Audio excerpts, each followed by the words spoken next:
Good afternoon, ladies and gentlemen.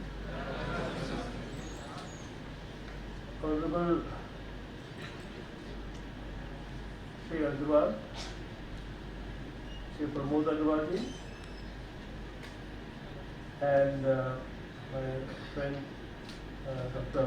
Professor Alok Pandey, all faculty members of this wonderful institute, and all the very vibrant young people who have not only made themselves proud by getting extraordinary positions in academic life and having got their degree today, but also, as I was talking with them, they're doing exceptionally well in a large number of very good institutions.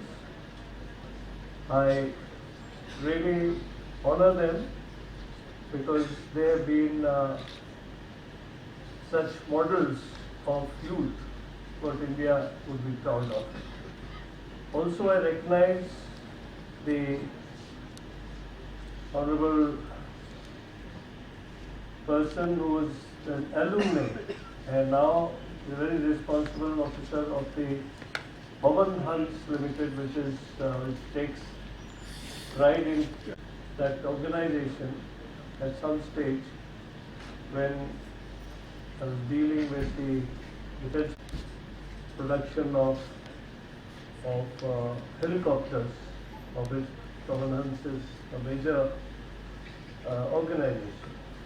So I'm really happy to be here, and I'm delighted to have the opportunity to address the convocation of the Institute of Management Studies.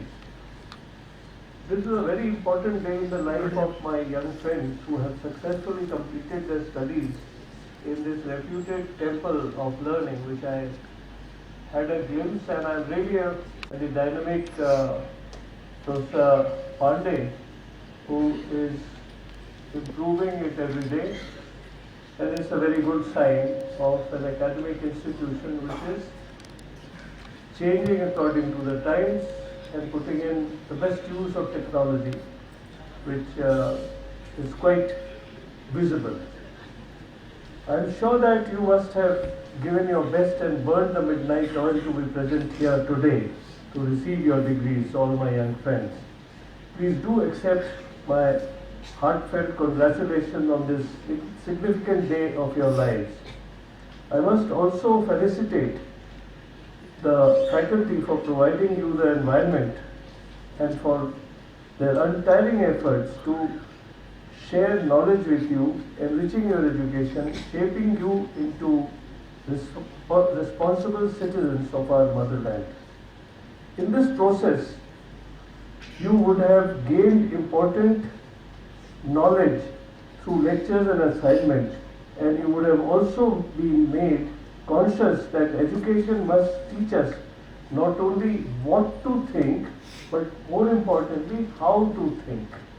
Because if you know how to think, then you can be the shapers of tomorrow, of this world, and certainly of this country. Education should not only provide answers to our many queries, but also generate questions for further inquiry and research. In fact, education is the biggest tool by which you start asking questions, because your knowledge is not the information that you have, but your knowledge is that what would you seek, how would you seek, and then you get on seeking it. As a man who had served the nation in uniform and fought a war which India won, and that's a very, very important thing, because it's a huge glory, in a war or anything in which you win. And I always said that we must do everything that makes us win. Prepare ourselves, and for winning, you have to have a game plan. And for that, you have to know the subject, but more than that, you have to have an attitude कि हमें जीतना है. So I was one of the persons who took part in 1971 war, and we fought that war only for how many days? 4th, we entered Pakistan. 16th, we had captured the whole territory. So 12 days. In 12 days, we captured, we made a new country. We captured at least 2 districts of Sindh in the western sector where I was, and I governed that for a year. But everything was done in 12 days. But nothing was done without preparation. And it was something which I learned, and I still am amazed. Something which a person, the caliber of the leader, his name was General Manekshaw, who later on became Field Marshal Manekshaw. And he prepared us, he trained us, and he got, he got this enormous, no country in the world has conquered a territory which became another country, and which is still thriving, Bangladesh, in 12 days of war.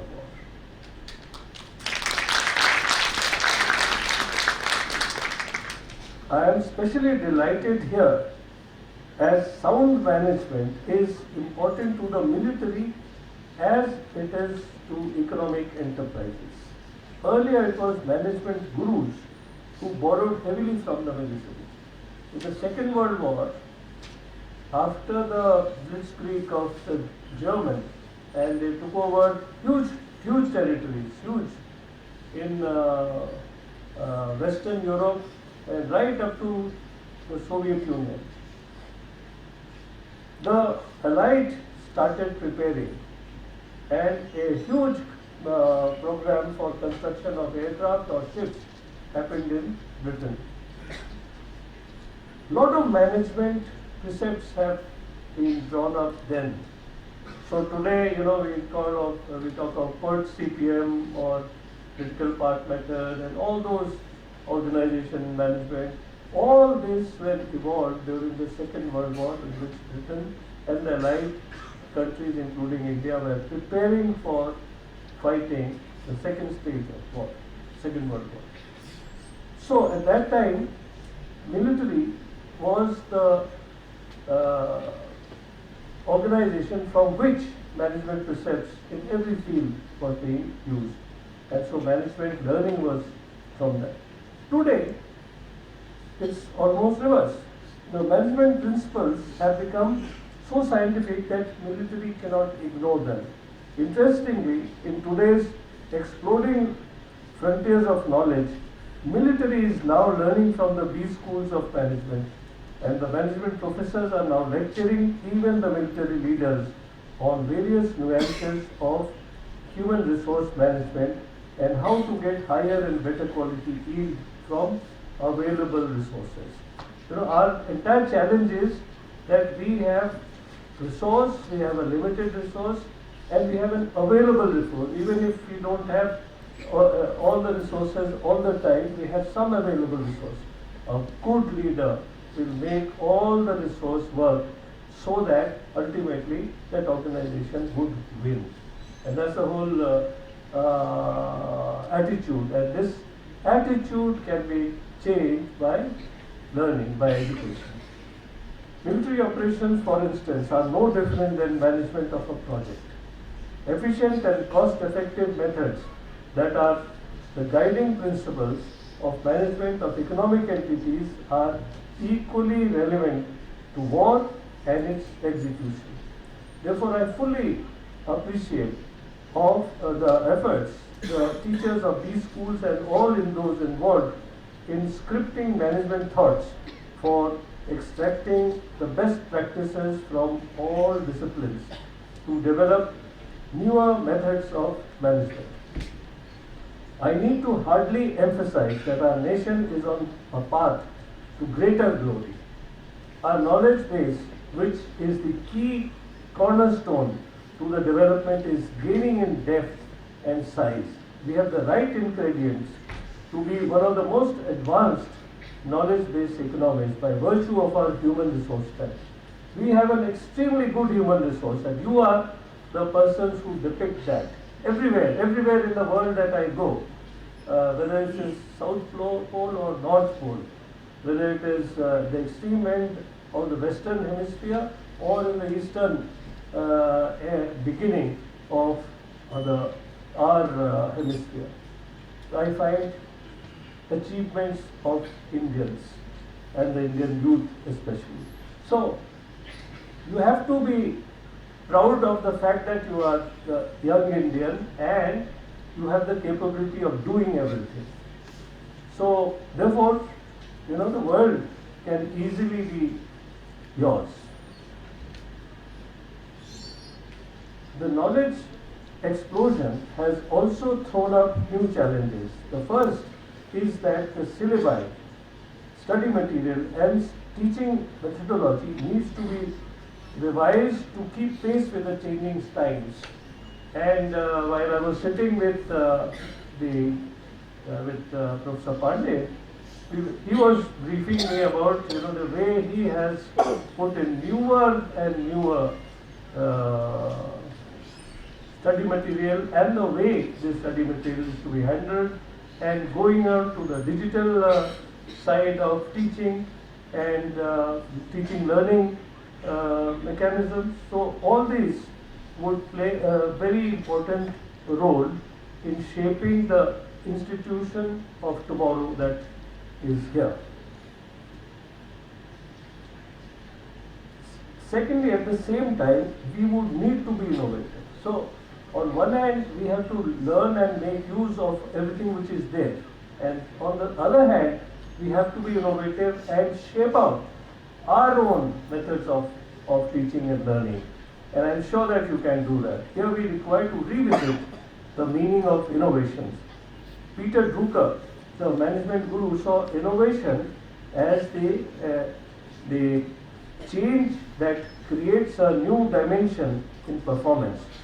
Innovation is thus not invention, nor it is basic research, but essentially some form of improvement that adds value to existing process or product.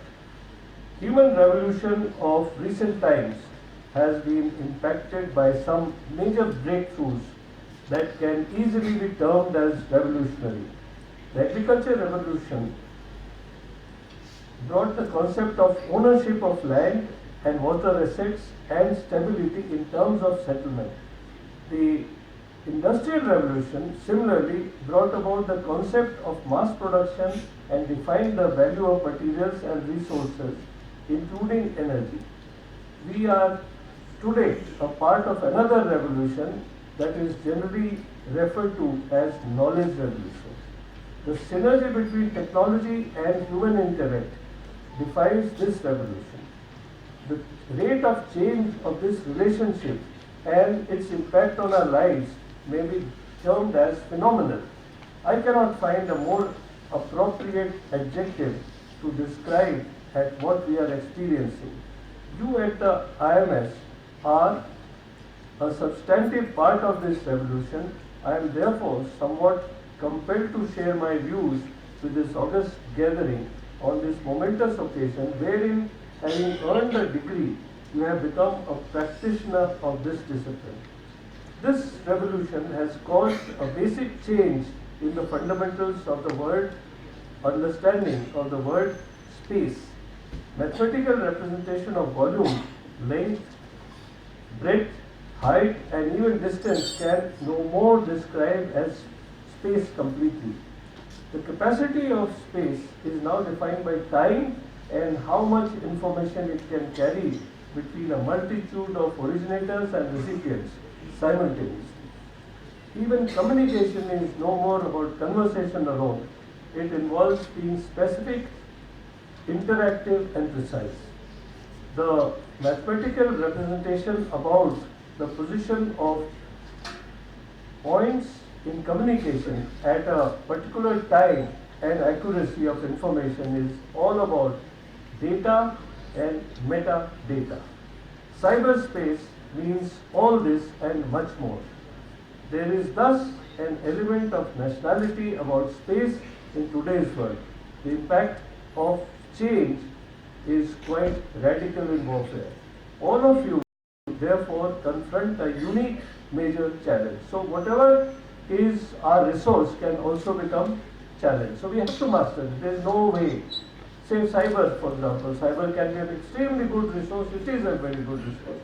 It can take you or your organization to places. So cyber, improperly handled or given away, can be a doom to any organization. And I'll just give you an example. Bangladesh Reserve Bank lost about $93 million one night because of very clever use of cyber by clever people in one night.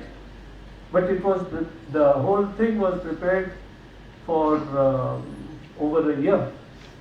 5 accounts had been opened by 5 persons from Philippines to Cambodia to even Sri Lanka, maybe one in India. And one night, all these accounts withdrew money, and before the Federal Bank of USA, which holds all this money, was wise, $93 million were back. Actually, $116 million could have been, but they got wise and denied that much, but $93 million have gone. Anyway, my point is that all resources are extremely good. We have to master, we have to know, but we have to be also aware that improperly looked after the resources can become something which will cause harm.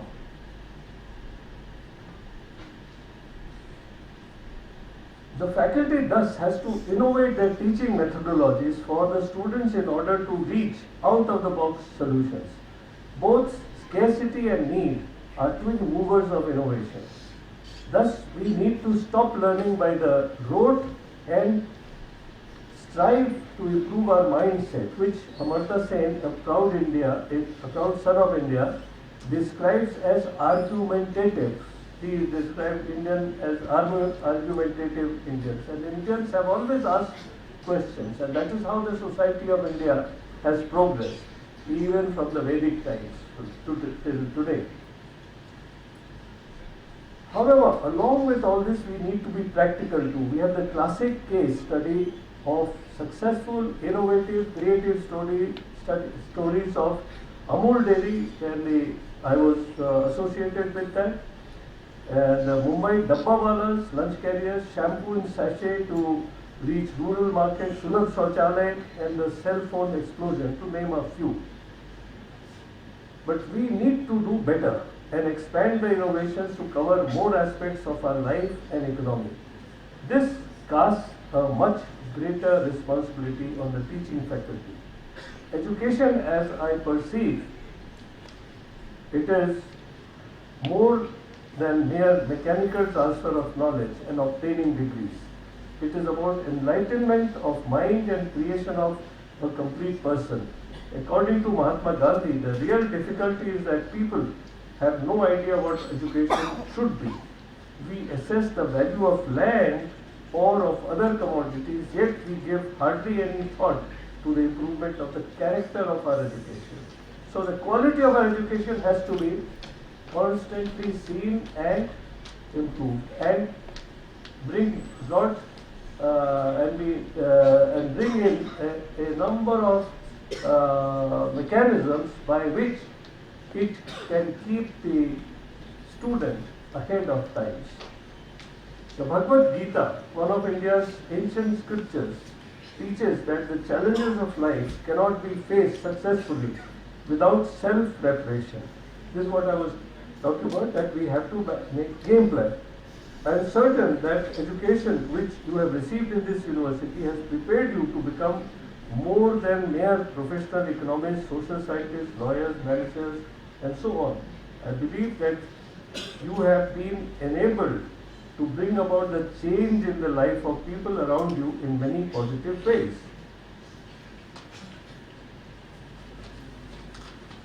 At this point, I would like to place before you the thought that if there is any single factor which is constant in this world, and this world is moving, as you know, around its own axis and around the sun, and the galaxy is moving. But if there is anything which is constant in this huge movement, is change change is something which is always going to be there. So that is a constant. And how do we get? We have to not only adjust, but we have to cause the change. हमको इस तरीके से जीना है कि हम change को ला सकें. With every breath that we take, with every moment that passes in time, change is brought in. An object that does not change is in fact an object with no life. So no life, this kind of dead wood is no life. So this will not change. So it will be like this, and you just have to keep on maintaining it. But a tree or a plant or anything would change. So that's the correct question.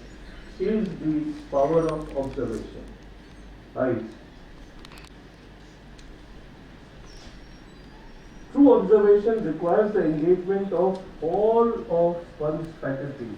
Observation helps one to identify where systems, processes, structures are not working as they ought. This starts the quest for answers is concern. Because without concern, everything is shared, same or similar.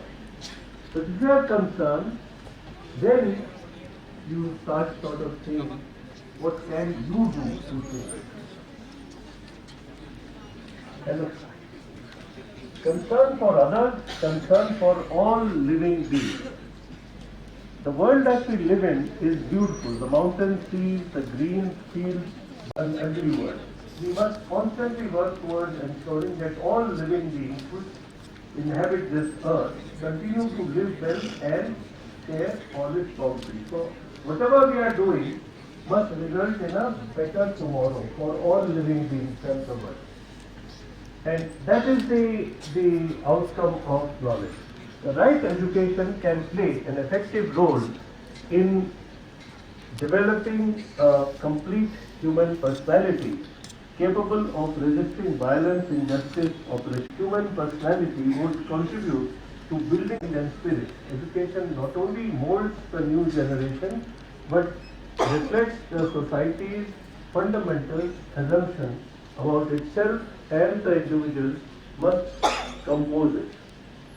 Guided by its able leadership and committed faculty, this reflects their attitude towards others. Life is about building relationship and reaching out to all. Today, in a world interconnected through the process of globalization, lives of people are no longer immune to the development occurring in faraway places. Each one of us, therefore, has a responsibility for bringing changes that would make the world a better place to live in. True growth depends upon perseverance, persistence, transformation, and moral integrity. I congratulate all of you for your significant achievements here at this institution, as you strive to excel.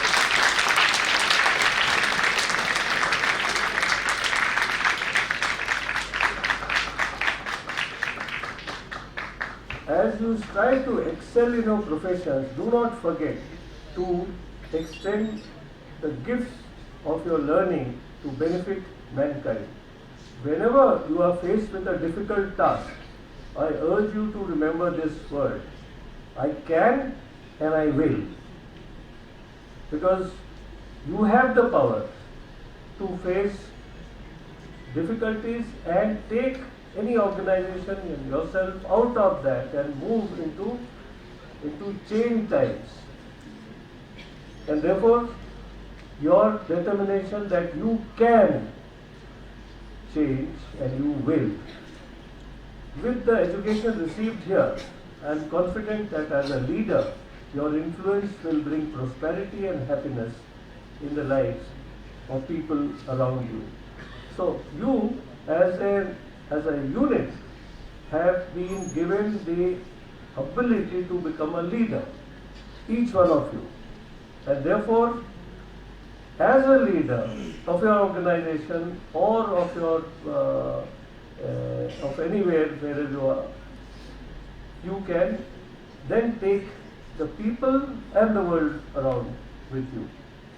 with these thoughts, I thank the Board of Governors of this institute, faculty members, and all the gurus, as well as my young graduate friends for giving me this opportunity to deliver the convocation address.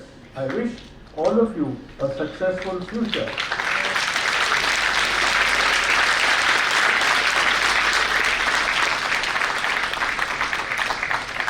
I wish all of you a successful future in which you are going to be responsible and I dare say accountable in taking our country on a path of prosperity and advancement.